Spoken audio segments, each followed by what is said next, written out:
Alam niyo ba na itong egg tray na ito ay may health benefits? Hindi lang ito lagyan ng itlog. Pwede rin ito magamit bilang pampalusog ng ating katawan. Tingnan nyo, ang gagawin ko.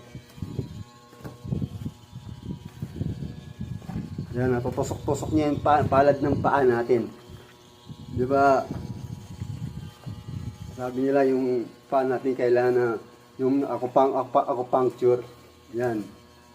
Yan, magiging health benefit ng egg tray na yan.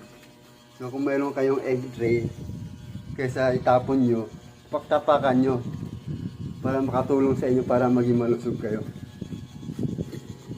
Kapag ganyan ang itsura niya, yupi-yupi na, gagawin natin dyan.